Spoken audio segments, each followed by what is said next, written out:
Welcome to the intersection of technology, cybersecurity, and society. Welcome to ITSPmagazine. Knowledge is power, now more than ever.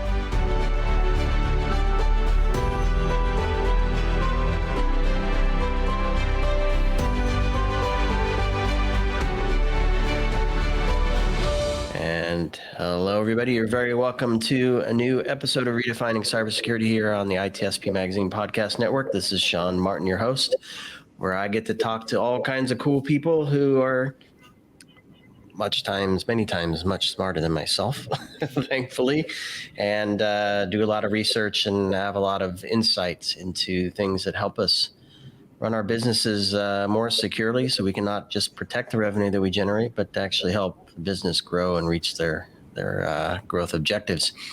And bottom line is one thing, and if you're spending money paying ransomware, you're not helping the bottom line, right? Even if you do help things grow. And that's what we're going to be talking about today, is the state of ransomware and kind of the culture around that, and maybe some trends that we're seeing that might change how we view and address and respond to ransomware attacks. And I'm thrilled to have Ari Schwartz on. Ari, thanks for joining me today. Thank you for having me, Sean. And this was, as many of my conversations seem to be these days, is driven by a post that you made, which was a result of an article or blog that you wrote, titled "The Path to Banning Ransomware Payments." I thought this is an interesting topic. Let's see if Ari is willing to join me for a chat, and you agreed. So thanks for joining me for this. I'm excited to get into the nuts and bolts of it. Before we do, a few words from you, kind of a view of your background, some of the things you've been involved with, and we'll go from there. Sure. So I started working on tech policy probably around, about almost 30 years ago, and then came to Washington a couple of years after working in Boston for a while with a bunch of nonprofits. And then my first work that I did led to some work on privacy and security, worked at the Center for Democracy and Technology for 12 years, and then moved into government and worked at NIST for several years. And then from there was detailed to the Secretary's office to be the tech advisor to the Secretary, and then came to from there was moved to the White House and National Security Council staff, and was there for 2.5 years. And when I left there, I moved. I was contacted by an old friend of mine who was at a firm called Venable, which is a law firm, and asked me to build a consulting team there here of non-lawyers. So we're a bunch of non-lawyers at a law firm. That we do policy, and we do some operational work as well.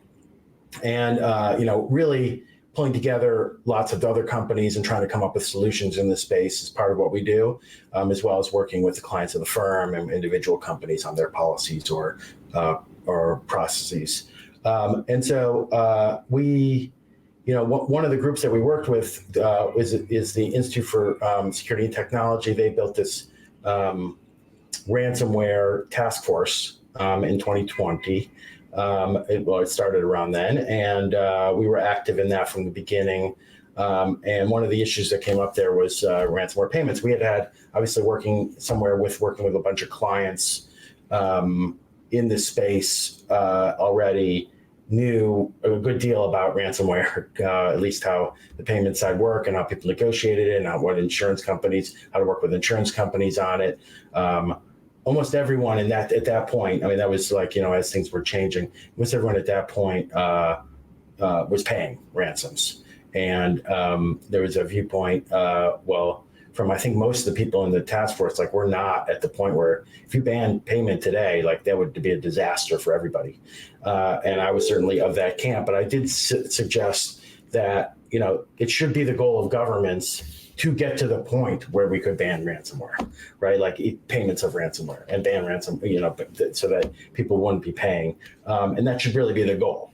And really, we have to build a path there. And the first steps of that are what the original version of the ransomware task force focused on, with some point saying basically at some point governments are going to have to ban it. So one of the things, and I found this year that really we had gotten to a point where a lot less people are paying. In fact, if you read some of the reports, it suggests it's under 50%. I would say it's probably right around 50% from what I've seen in the field. A lot of those payments now are more about extortion than about locking down computers. But instead of, we have this information on you and we're going to send it out, is what more of those payments are about. So it has changed with the types of payments we're seeing. And I think we're at a point now where we can kind of have a conversation of what it might look like. And that's really, and a lot of, there was in November, December, I was contacted several times by people talking about, well, maybe we should ban ransomware now. And I think I wanted to kind of lay out in this paper a little bit more of how we get there. And thinking about, having thought about it for the last 3 years, knowing that we're going to need this path eventually. Yeah, absolutely. And I had the pleasure of speaking with Sean Tuma the other day, who's also at a law firm looking at this operationally speaking. Now, he and I were talking more around broader risk management and security operations and incident response and the connection to cyber insurance. And he confirmed your point, and also a stat that's in the article or the blog that you wrote, that less entities are paying. We didn't talk about the amounts, but the amounts seem to be going up, even though people are paying. Yeah. So it was interesting that those things jive. What I want to do is maybe kind of talk through why maybe what Sean suggested is that organizations are better prepared, right? So they have the backups to recover. They have some technologies and controls in place to mitigate the likelihood of compromise. I'd like to get your perspective.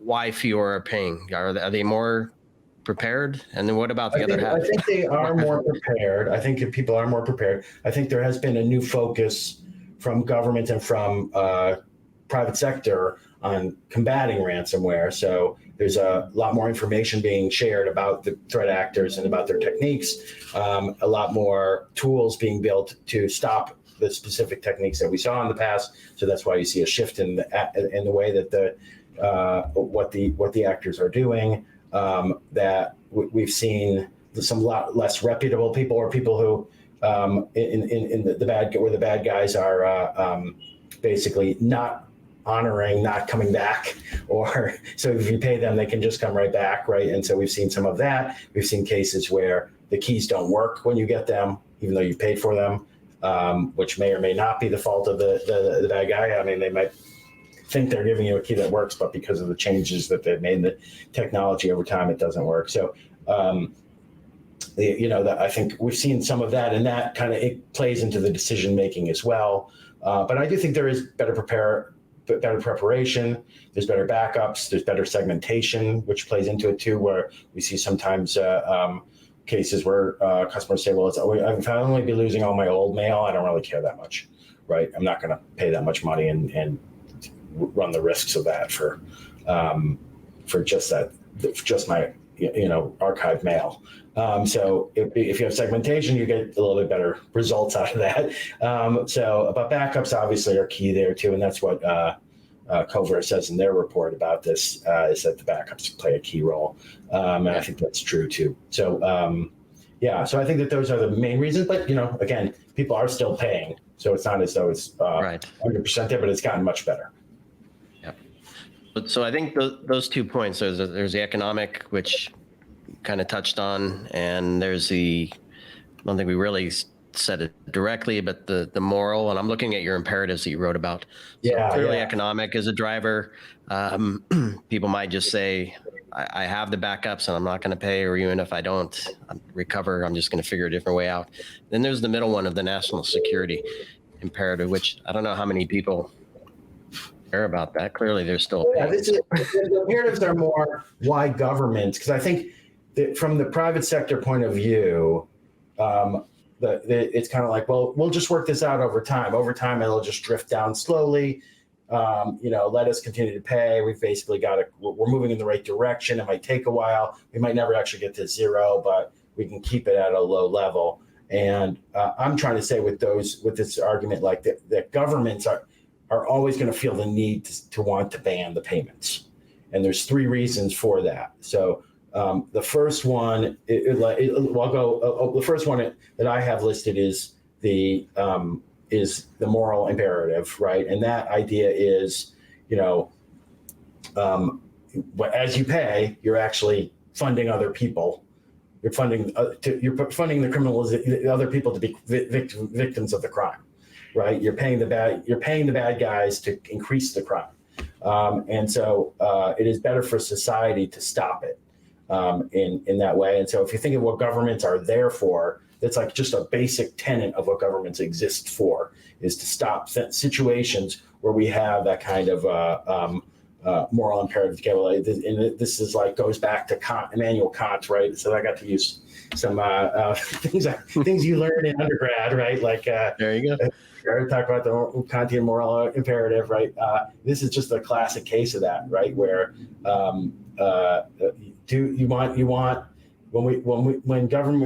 when the rational act in a situation is to do the thing that's wrong for society, and everyone has to do that, it's government's job to come in and step in and make sure that it is not the wrong thing to do, that the rational thing to do is the right thing for society, right? So is the way to put that. That's where we see that, some people might make that determination on their own that they shouldn't do it, but for the most case, that's not going to be their driver. They're going to make the rational decision, which in 2020 always was to pay. Now there's a little bit more of a choice in the situation. That moral imperative still exists in a lot of cases. Then there's the national security imperatives from a government's point of view. And so, and this is why governments didn't care, right? A lot of governments didn't care until 2021 or so, when they started to see that this was funding government actions in particular. And so particularly we saw, there was discussion about this with North Korea, that North Korean actors were involved and looking to make money off of ransomware. But we've also seen it from some of the actors that work with Russia. Even if the Russian government isn't actively using it to fund the Russian government, they might be using it. The actors that spend most of their time doing ransomware can come over and help the Russian government with something else on the side, or the Chinese or the Iranians. We've seen flirt with it. So I think it is something that has come up quite a bit, and that got governments a lot more interested, and gets national security side of the house more active on the issue. And they're always looking, if we can come in with a law to solve the situation, they're gonna be in favor of that. And then the economic one, which I think is the more straightforward one for most people, which is just a total drain on the society. It's all black market, no upside for most legitimate economy. So all 3 of those things, I think, play into the way a government thinks about it. Now, the rational thing to do in 2020 was to pay, right? Even despite all those things, right? And that's really, I think, the driver where the tension comes in is, people are thinking about this from a rational perspective, totally rational perspective. I mean that from a philosophical sense of the word, not the not crazy sense of the way it's generally used in society, right? So, but the rational act was to pay. And now we're getting to the point where that may or may not be the case. And the question is, how do we tip it a little bit more so that it's not the rational thing to do anymore, so that more people start doing it? And then we can get that number down with some government action involved faster than it would just on its own. Yep. And let's talk through, there are 4 points there that you suggest lead us to a place where it becomes rational, right? We reach a point where the right and expected and comfortable, we'll say, thing to do is to not pay. And the government gets involved to help with that. Most So people think about yeah, ransomware bans, right? They think, well, you're going to go to jail if you pay the fine, right? And I think, and some people have suggested that directly, like, yeah, if you pay a fine, if you pay, or you pay the ransomware, you should go straight to jail for paying the ransomware. That would solve the problem. We made it a criminal act. I don't like the idea of criminalizing the way a victim has to respond, and even for the government to kind of make that determination, especially when it has been the rational thing to do for until now, right? Like, no other choice except the one that now is unlawful, and one can be penalized for it. That's right. Both So, situations are bad. Yeah. I think if we think of it more of as a civil situation, right, where we can come up with actions where it's a fine or it's a or other things that people have to do if they're so that there's other downsides to their action, then they might weigh it differently, right? And especially we'll start with reporting, which the U.S. government has already decided to move towards for critical infrastructure, at least, that people have to report ransomware payments. So we're already moving in that direction. And then the second one that I have there that I don't think has hadn't heard before this, but has come up in other contexts, is to have government security oversight for companies that pay. So if you pay a ransom, that's fine, but then you also enter into a 20-year agreement with the Federal Trade Commission, as they do for binding decisions, binding agreements that they come into with companies that have had big security problems in the past, have a pattern or practice of lack of security, right? So I give the Federal Trade Commission as an example. There could be some other government agency probably, but I like the idea of having it be an independent regulatory body that is the one that's kind of overseeing that effort, and have them make that determination and run that program, especially one that has had success doing that in the past. Then the other one is the one I raised before, where you could give fines, right? Where you could just add in, some flat amount, or it could be the same amount that you pay the criminal, you have to pay to the federal government, and that's used into the program for helping companies turn around their security and put back into security, et cetera.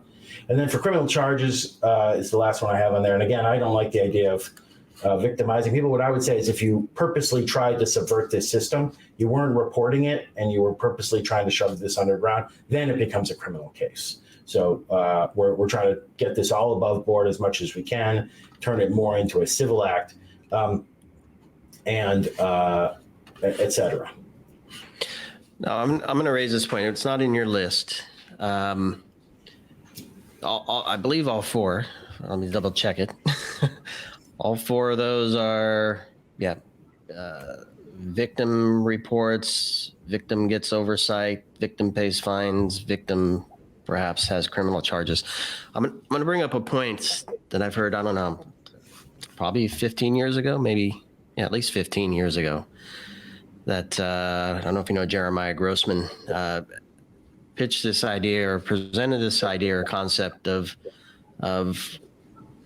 security warranties. I think he calls it software warranties, but where the vendors claiming to provide the protections are liable to some extent for the failure of their systems to protect against what they're supposed to protect against, in this case, ransomware.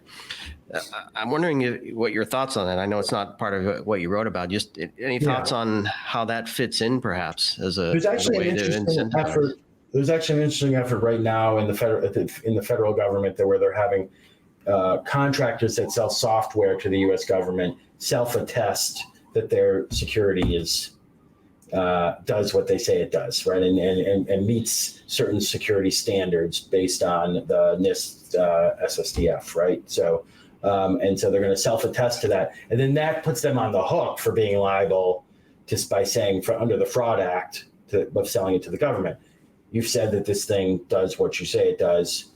if it doesn't meet those standards, then you get it. To me, that's probably moving us closer in the right direction than something we could do on ransomware payments, because on the ransomware payment side, I think it's going to be hard to figure out what failed and why it failed, and whether it's whose error it was. And if we have to do that for each case, we're going to end up with a lot of litigation around that front, right? As opposed to, so I don't think you get quite to the answer that you'd hope you would, even though I understand the desire to move more liability to the vendors themselves.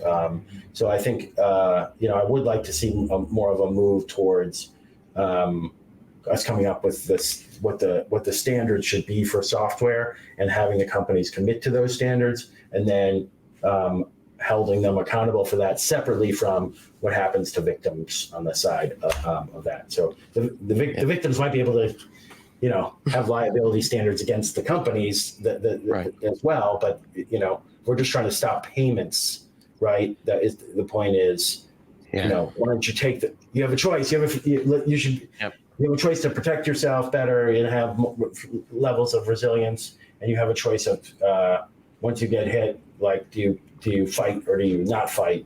We're just trying to tip the balance a little more towards you should fight, right? And then so it's somewhat of a different set of discussions, even though it's a related area, right? Right.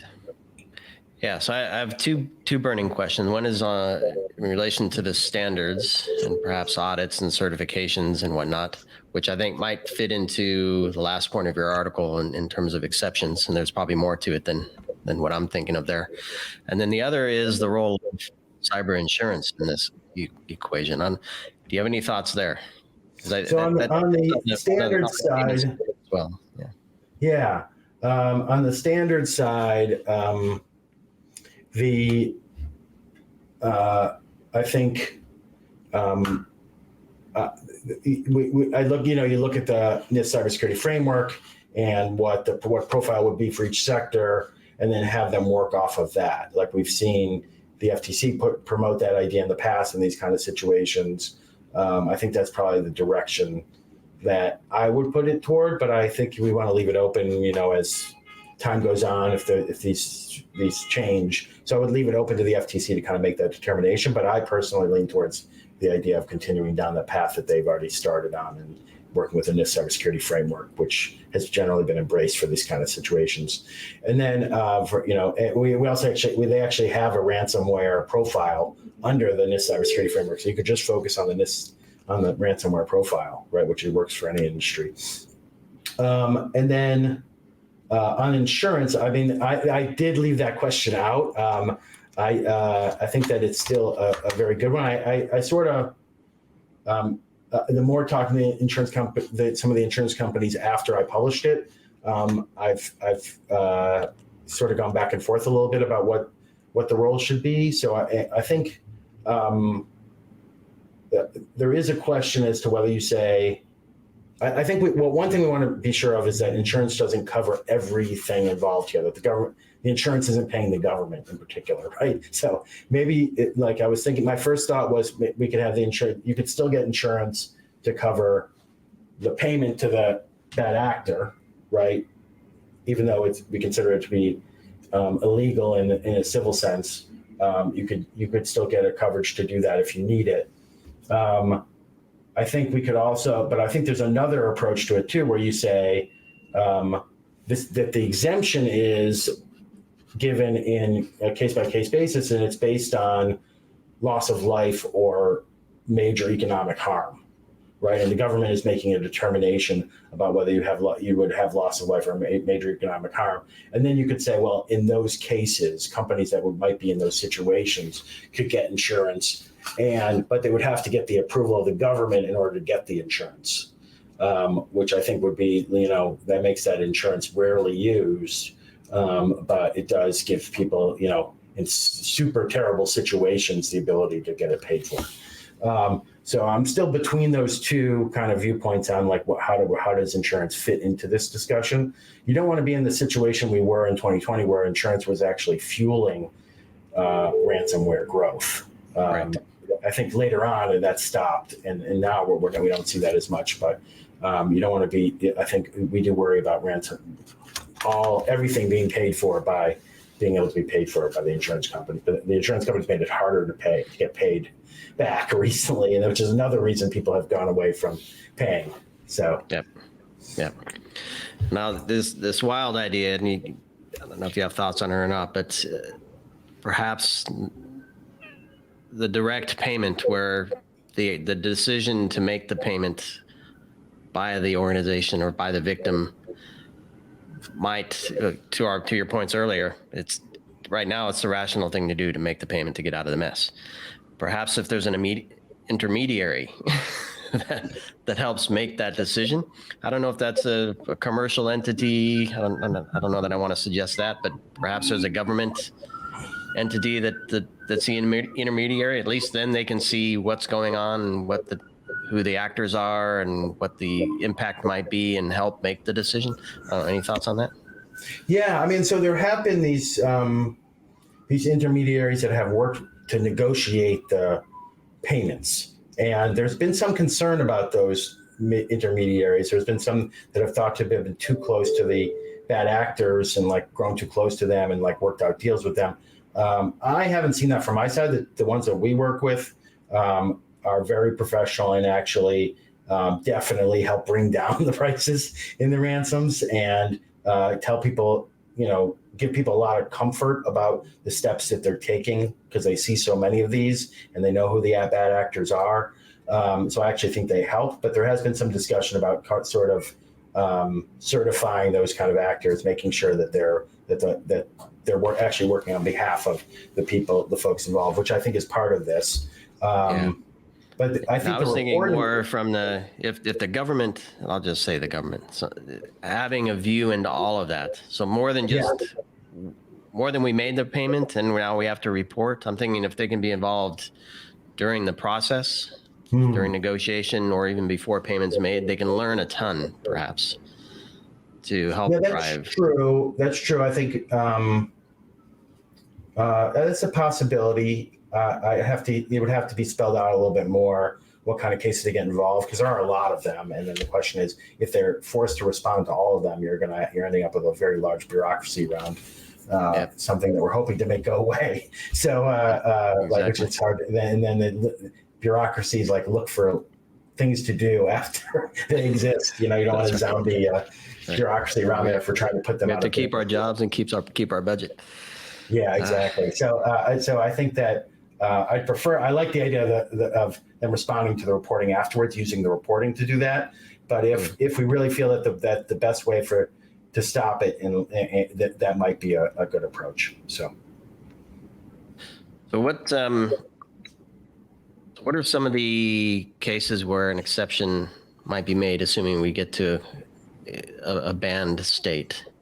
I think something like what we saw, we've seen in some of these cases with hospitals, where you've had hospitals that where it seemed like they're making a life or death decision involved. I think Colonial Pipeline might be an edge case there where we felt like the economy was really at risk.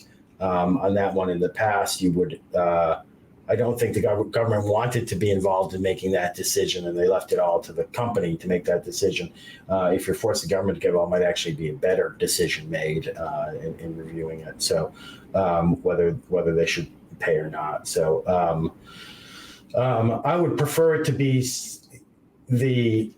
one of the reasons I like the idea of an independent regulator doing it is because I'd like to have a commission vote on it rather than the FBI making that determination. Because what I've seen of the FBI making determinations in these kind of cases is that they don't want to get involved at all. Like their view is, we're here to investigate and solve these crimes, and we're not here to make the determination. Like you have to make the decision. So they're almost never going to give an exemption for anything. They don't want to be the one who's put on the line and has to to make the determination of exactly when that happens. So it has to be in a totally extreme case in that kind of case. So I think in some ways it's more important who the one making the determination is, and they can come up with the sets of criteria around it. But I do think it would be a extreme case like a hospital or there have been cases where we've seen entire towns shut down or state government shut down for long periods of time. So I think that, what's the economic harm to that town and state to make that determination? It might be worth keeping them down and have them kind of work their way out of it themselves, not pay.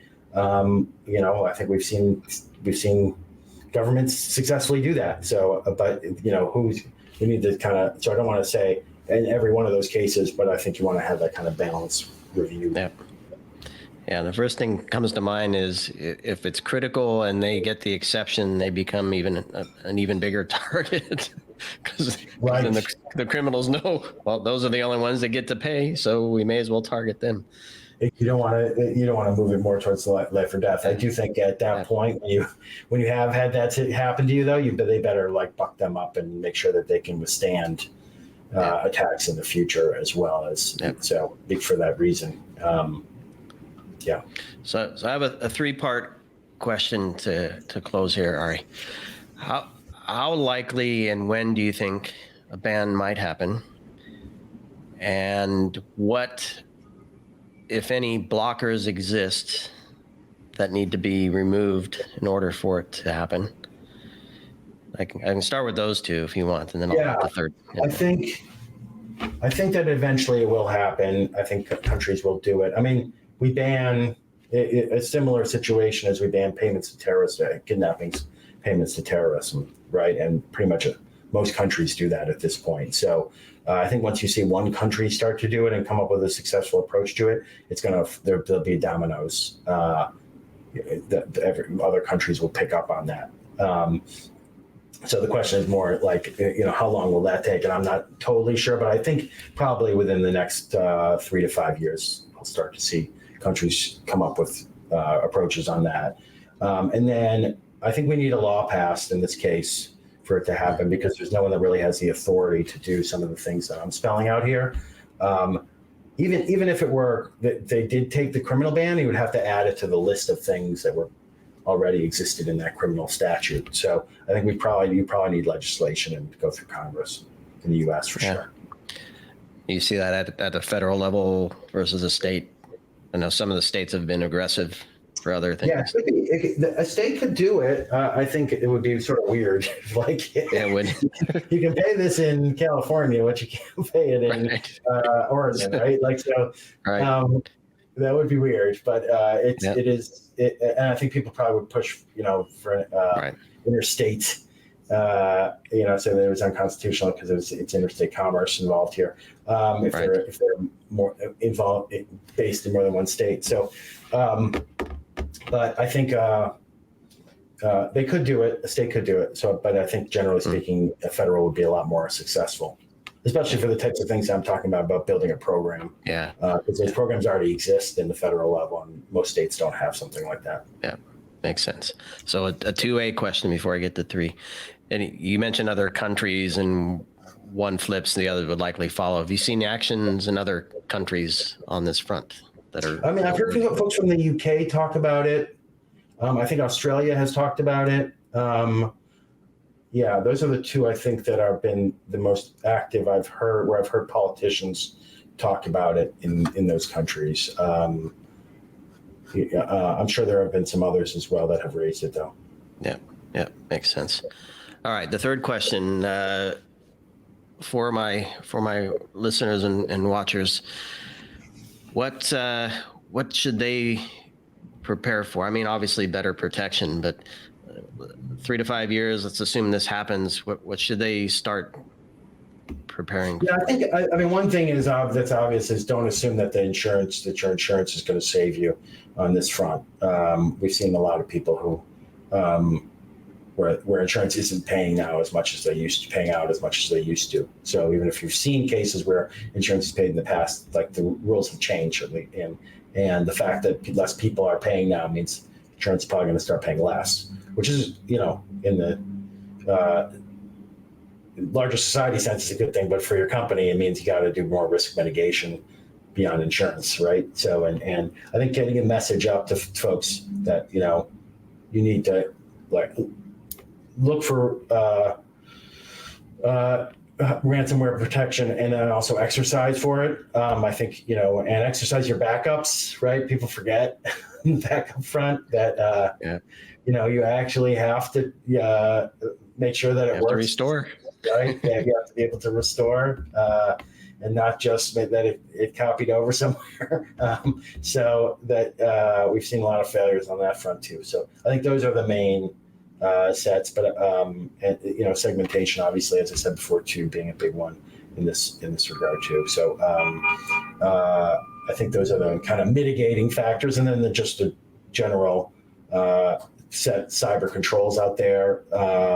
That they're the same for ransomware as everywhere else. I mean, credential, having good identity management procedures and credential protection, and segmentation there too is really a key in this one too. So, yeah, and I'll toss in. I mean, we all want this to diminish, if not completely go away. So whatever we can do to help do our part to help drive that, I think we should figure out what that is. I don't know what it is. Hopefully somebody else does, but don't fight it, right? Or don't just go with the flow because everybody else is, or it seems the easiest. It might cost a few extra bucks, it might take a little extra time, but I think the goal is to get this to go away somehow. So yeah, I mean, in some ways, I think it's been helpful for security companies that have not. I mean, for security entities inside companies that have not been hit to raise it, because they know almost everyone has been hit by ransomware in some ways, or at least some kind of extortion attempt, that it's easy to kind of demonstrate the potential harm from it to your organization. So in that way, I think we should still use it and try and use that to get the attention of leadership around it and get more money to get more resources towards this. So there's almost it's a good way to capture people's attention. Yep. Pay me now, pay me later. Yeah. It's better to take care of it ahead of time. Well, Ari, really appreciate the conversation and your time talking to me about this topic, and for putting that article together to help drive it. Of course, for folks listening and watching, I'll put links to your LinkedIn post and the blog post as well, so they can all follow up and read that, and perhaps connect with you if they have further questions. And any final thoughts, Ari? No, I appreciate you having me, Sean. Thanks a lot. Good way to kick off the new year here. So exactly. Let's move toward the ban. So thanks everybody for listening and watching, and please subscribe, share with your friends and enemies, and we'll see you on all the future episodes here of Redefining Cybersecurity on ITSP Magazine. Cheers. Thanks. We hope you enjoyed this conversation. If you learned something new and this story made you think, then share ITSP Magazine with your friends, family, and colleagues. If you represent a company and wish to associate your brand with our conversations, sponsor one or more of our columns. We hope you will come back for more stories and follow us on our journey. You can always find us at the intersection of technology, cybersecurity, and society.